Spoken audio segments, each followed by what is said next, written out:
Here we've got a couple more absolute value equations, and these seem a little bit more complicated because, for example, in part A, we want to solve the absolute value of x minus 3 equals x plus 9.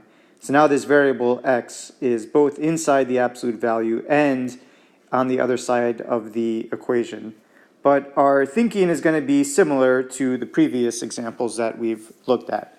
And what we can do is make the observation that, well, first, if x minus 3 is equal to x plus 9, well, then we possibly have a solution. And I say possibly because if x plus 9 is negative, then we wouldn't be able to get a solution because we would never get a negative number out of the absolute value. But let's just put that aside for now and say, okay, if this is true, then it seems like we might have a solution, okay? Or if what's inside the absolute value, x minus 3,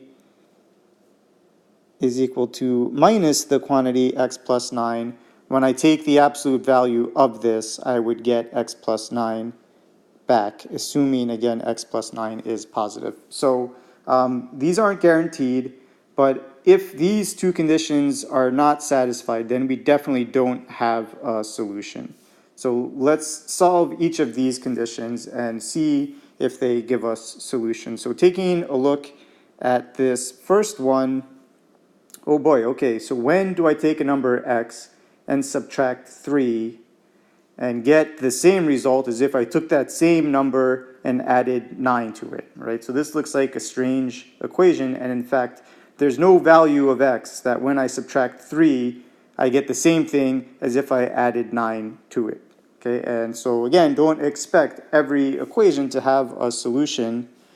So if we wanted to solve this more precisely, for example, if I subtract x from this side of the equation, then what I would get is x minus 3 is equal to 9. The x's cancel out, and I get something that looks like this, which is not a true statement. So this condition that we started with, x minus 3 equals x plus 9, doesn't have a solution. So this does not give us any solution to the equation that we started with in A.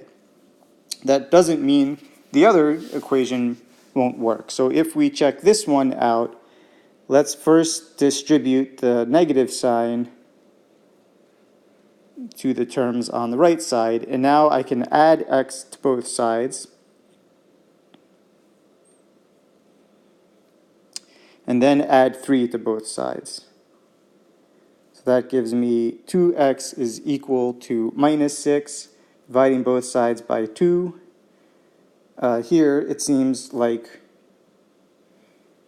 we do get a solution. And let's check this out to make sure it is indeed a solution. So plugging in minus 3 into the left side, I would get the absolute value of minus 3, which is the absolute value of minus 6, which is 6. And plugging it into the right side of that equation, we get minus 3 plus 9. That also gives me 6.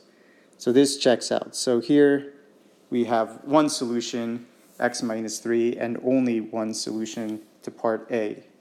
In part B, now we have an absolute value on both sides, on the left and on the right side. So let's make an observation in general, and that is if I'm taking the absolute value of some expression on the left side, and that equals the absolute value of some other expression we'll call g of x on the right side, then the only way these two sides are going to equal each other is if I evaluate f and g at the same value of x and they give me the same exact value back. Then taking the absolute value of those would certainly preserve inequality.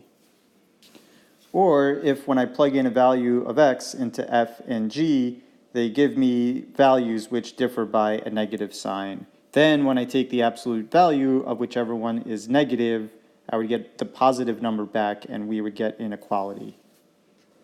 So we have two possible conditions which could be satisfied. So taking the expression in the absolute value on the left side and setting that equal to the absolute value on the right side, and solving this equation, we can subtract x from both sides, giving us this, and then we can subtract 1 from both sides, giving us that, and finally dividing both sides by -3, we get x is equal to -1/3 as a possible solution. And the other possibility is that what was inside the absolute value on the left side was the exact opposite sign of what was on the absolute value on the right side.